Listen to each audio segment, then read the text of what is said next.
สบายดีท่านผู้ชมที่เคารพทุกท่านสิ่งหนึ่งที่ข้าพเจ้าบ่มักหลายที่สุดนั่นก็คือการใส่ร้ายป้ายสีผู้อื่นทั้งที่ตนเองนั้นมีความผิดทั้งที่ตนเองนั้นเฮ็ดผิดแต่ว่าหลังจากที่ตนเองนั้นเฮ็ดผิดหรือว่ามีความผิดแล้วกลับพยายามโยนความผิดให้กับผู้อื่นกลับพยายามโยนความผิดให้ประเทศอื่นโยนขี้ให้ประเทศอื่นเว้าง่ายๆว่าคือหยังเขาอื่นว่าเอาดีใส่โตเอาสั่วใส่ผู้อื่นนะอันนี้คือสิ่งที่ข้าพเจ้าบ่มักที่สุดท่านผู้ชมโดยเฉพาะแม่นปัญหาที่มันเกิดขึ้นในปัจจุบันนี้เฮาจะสังเกตเห็นว่ามีประเทศหนึ่งที่มักเว้าใส่ร้ายป้ายสีมักเว้าดูถูกเหยียดหยามแล้วก็มักเอารัดเอาเปรียบประเทศเพื่อนบ้านอยู่เสมอและประเทศนั้นก็น่าจะบ่แม่นประเทศอื่นประเทศไกลท่านผู้ชมนั่นก็คือประเทศไทยนั่นเองและก็คนไทยบางจำนวนบางกลุ่มนั้นก็ยังมักทิ่มโทษใส่ผู้นั้นผู้นี้มักเว้าใส่ร้ายป้ายสีมักทิ่มขี้ให้ผู้อื่นรับผิดชอบทั้งที่คนในประเทศของตนเองนั้นไปเฮ็ดผิดหรือว่าไปกระทำผิดต่อประเทศอื่นหรือว่าเฮ็ดผิดกฎหมายของประเทศอื่นแต่ว่าพวกเขาเหล่านั้นหรือว่าคนไทยบางกลุ่ม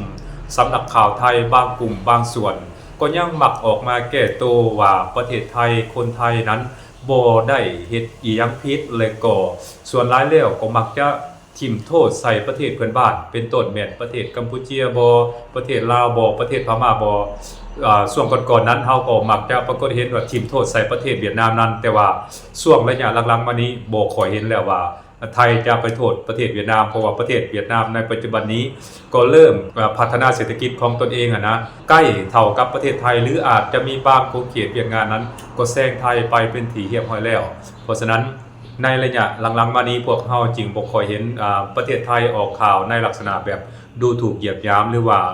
ดูถูกดูแคลนประเทศเวียดนามหลายปานใด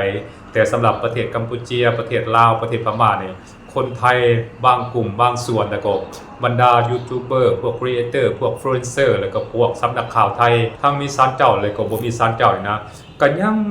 มีพฤติกรรมเหมือนเดิมท่านผู้ชมมักดูถูกเหยียดหยามมักด้อยค่าประเทศอื่นแล้วก็พยายามโยนความผิดให้กับบรรดาประเทศเพื่อนบ้านเหล่านี้เป็นหยังข้าพเจ้าจริงว่าแนวนั้นสิ่งที่ข้าพเจ้าเว้าแนวนั้นก็เพราะว่ามันมีหลักฐานมันมีเหตุการณ์ที่มันเกิดขึ้นมาแล้วข้าพเจ้าจริงว่าแนวนั้นโดยเฉพาะในช่วงก่อนการที่เกิดพยาธิระบาดโควิดนั้นก็มีการถกเถียงกันหลายอย่างและถัดมาก็เว้าเรื่องความขัดแย้งทางด้านการเมืองก็ว่าประเทศนั้นประเทศนี้เป็นตัวตั้งตัวตีเป็นตัวการในการพิดของต้องเถียงกับประเทศไทยอันนั้นคือสำนักข่าวไทยแล้วก็คนไทยบางกลุ่มที่พยายามปั่นกระแสปั่นป่วนและก่อให้เกิดความเกลียดชังก่อให้เกิดความขังชาติแบบสุดโต่งก็ว่าได้และสุดท้ายก็เกิดการขาพันลันแทงกันเกิดการโจมตีกันไปมาดังที่มันเกิดขึ้นระหว่างประเทศไทยกับประเทศกัมพูชานั่นแหละท่านผู้ชมเบื้องต้นนั้นก็เป็นสงครามน้ำลายในลักษณะแบบนี้แหละกระสาดกันไปสาดกันมาทางโลกโซเชียลมีเดียนั้นหลังจากนั้นก็ลามเลือกเข้าไปทางด้านการเมืองเศรษฐกิจแล้วก็เกิดสงครามยิงกันขาพันลันแทงกันญาติแยกชายแดนกันเห็นบอกมันเป็นลักษณะนั้นหลังจากนั้นมียังเกิดขึ้นต่อมาก็เกิดมีพวกแก๊งสแกมเมอร์พวกคอลเซ็นเตอร์ทางคนไทยบางกลุ่มบางส่วนแล้วก็สำนักข่าวของไทยรวมไปถึงพวกนักวิชาการ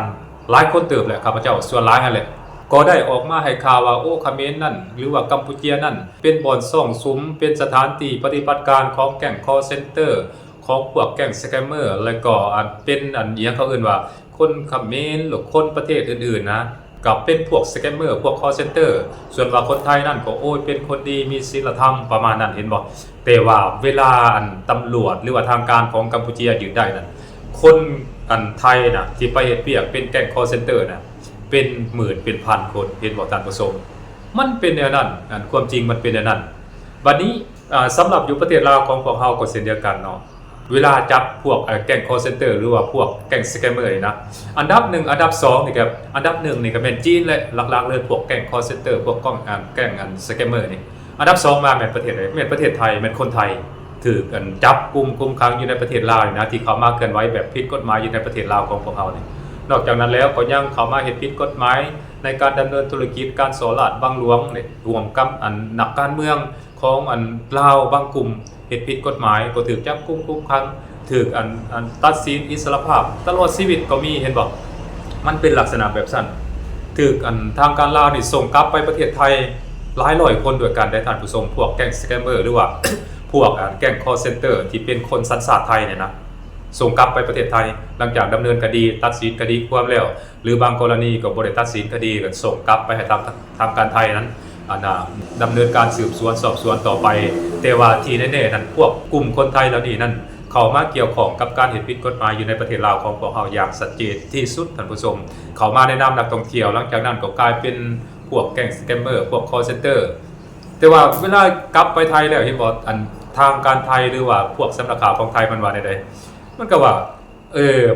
จะมีการคัดกรองจะมีการคัดแยกพวกใดเป็นเหยื่อพวกแก๊งสแกมเมอร์พวกคอลเซ็นเตอร์พวกใดที่ตั้งใจไปเฮ็ดเวียกหรือว่าสมัครใจไปเฮ็ดเวียกเป็นแก๊งคอลเซ็นเตอร์หรือว่าพวกแก๊งสแกมเมอร์อยู่ในประเทศลาวก็จะถูกจับกุมคุมขังในลักษณะแบบนั้นแต่ว่าในความเป็นจริงแล้วนะพวกกลุ่มคนไทยเหล่านั้นที่ถูกจับกุมคุมขังก็ล้วนแล้วแต่ถูกจับกุมคุมขังอยู่ในสถานที่ที่พวกเขาเจ้าพยายามอีหยังก็เอิ้นว่าเฮ็ดเวียกเกี่ยวกับ call center แก๊งสแกมเมอร์นี่นะเขามีวัตถุอุปกรณ์มีอีหยังครบสูตรเนาะที่ใช้ตัวยั่วหลอกลวงประชาชนโดยเฉพาะแม่นคนลาวแล้วก็ประชาชนในประเทศอื่นๆนั่นแหละเนาะที่พวกเขาเจ้าสามารถสื่อสารกันได้เขาก็ตัวไปเบิดแล้วแหละเนาะเห็นบ่มันชัดเจนที่สุดว่าคนไทยนั่นมันก็มีทั้งผู้ดีผู้บ่ดีเนาะพวกที่ซัวพวกที่เฮ็ดผิดกฎหมายบ่ว่าอยู่ในประเทศไทยหรืออีหยังก็แล้วแต่เนาะวันนี้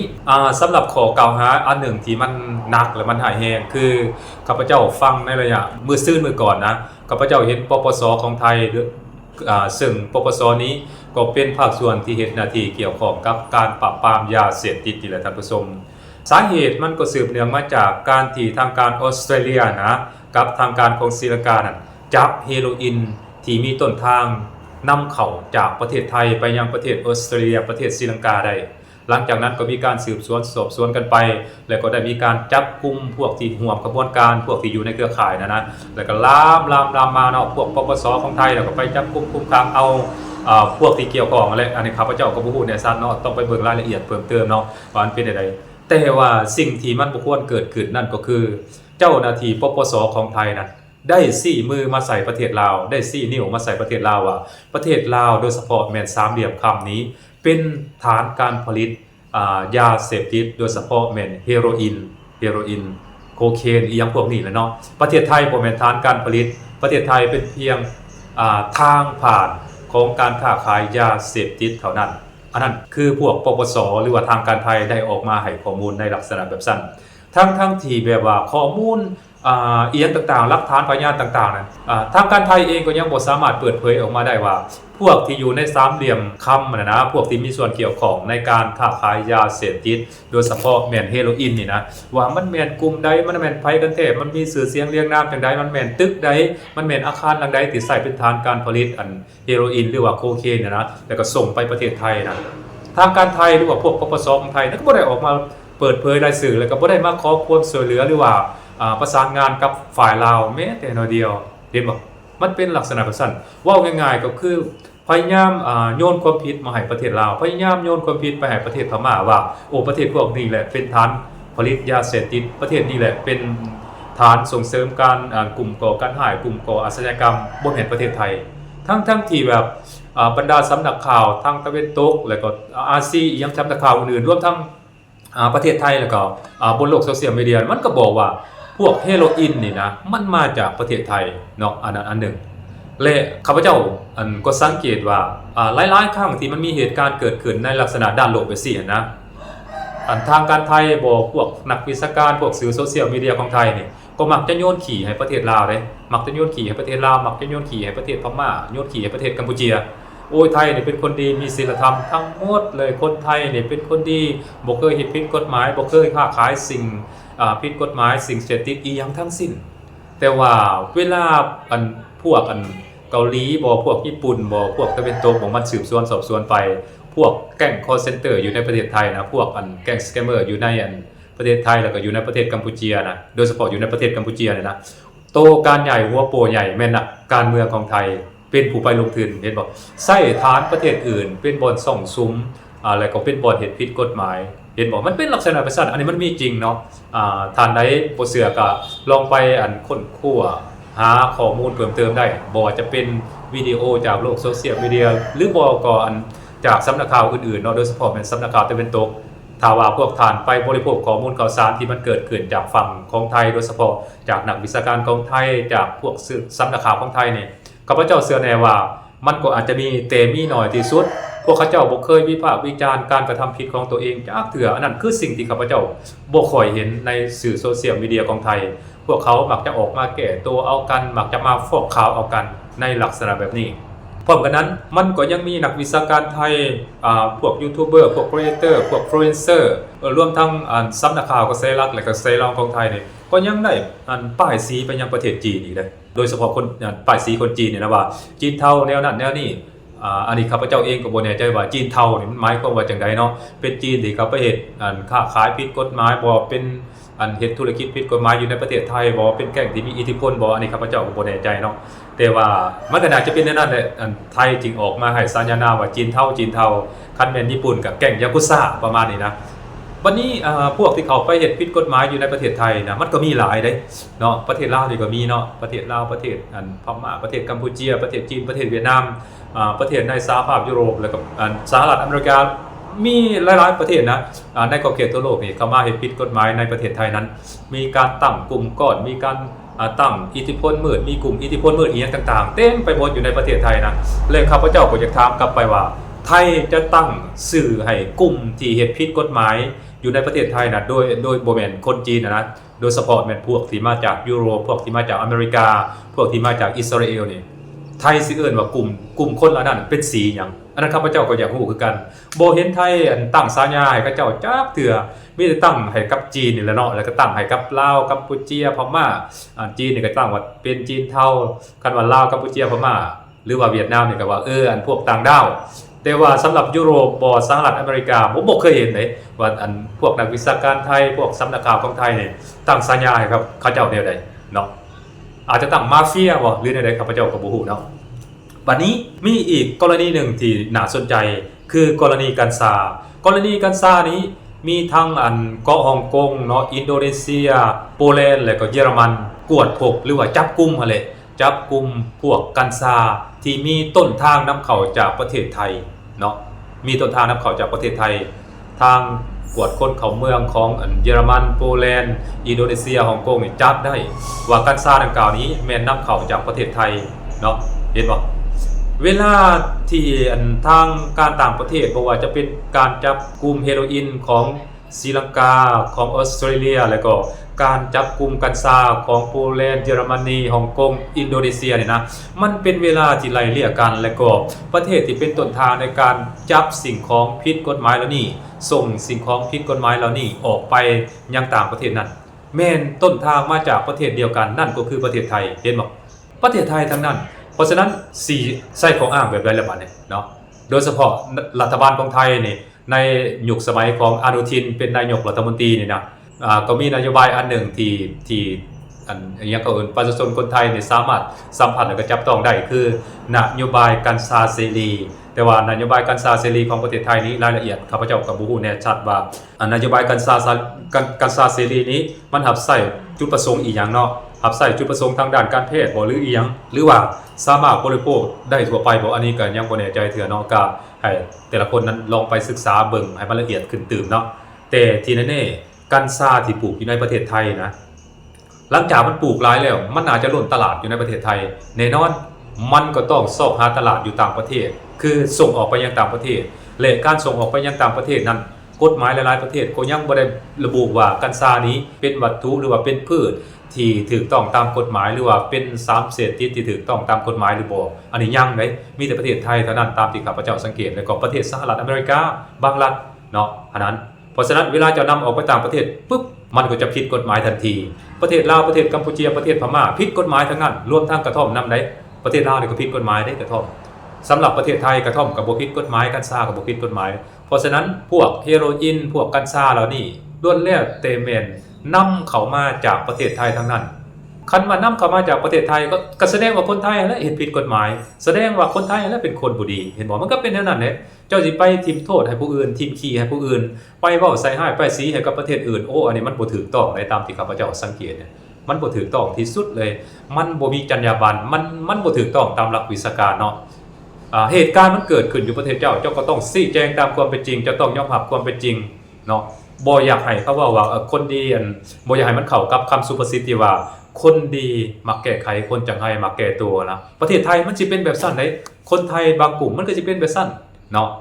อันนั้นข้าพเจ้าอยากเว้าอยากเล่าให้บรรดาท่านผู้ชมได้รับชมรับฟังนํกันเวลาประเทศตัวเองเฮ็ดผิดแล้วไปทิ่มโทษใส่ประเทศนั้นประเทศนี้ไปเบี่ยงเบนประเด็นว่าตัวเองมีศีลธรรมเนาะแล้วก็ไปทิ่มโทษใส่ประเทศอื่นว่าเป็นประเทศก่อสนับสนุนกลุ่มก่ออาชญากรรมเป็นประเทศที่สนับสนุนกลุ่มค้ายาเสพติดไปนั่นนี่ทั้งที่หลักฐานนะมันบ่มีแม้แต่อันเดียวแต่ว่าไปโยนความผิดให้เขาเลย4มือไปใส่เขาเจ้าเลยเนาะอันนี้ข้าพเจ้าขอร้องเนาะการที่จะออกมาโยนความผิดให้ผู้นั้นผู้นี้นะต้องมีหลักฐานมีข้อมูลชัดเจนแล้วก็ต้องประสานงานกับทางการของประเทศนั้นๆว่ามันแม่นแท้บ่ต้องมีการสืบสวนสอบสวนอย่างชัดเจนจริงสามารถเว้าได้ว่าประเทศนั้นให้การสนับสนุนกลุ่มค้ายาเสพติดเป็นฐานการผลิตยาเสพติดแล้วก็เป็นฐานสนับสนุนกลุ่มคนที่เคลื่อนไหวผิดกฎหมายมันเป็นในนั้นมันจึงสิแม่นเนาะบ่แม่นสิอยากเว้าได้ก็เว้าเนาะข้าพเจ้าเห็นหลายๆครั้งเลยเห็นคนไทยยูทูบเบอร์ของไทยพวกนักสร้างคอนเทนต์ของไทยทั้งหลายนะรวมทั้งบรรดาสำนักข่าวทั้งมีศาลเจ้าเลยก็บ่มีศาลเจ้ารวมทั้งนักวิชาการไทยนำนะหลายๆคนก็เก่งได้มีความรู้ความสามารถแต่เวลามีความเห็นมีทัศนคติต่อประเทศเพื่อนบ้านบ่ต่างหยังกับหมานะบ่ต่างหยังกับ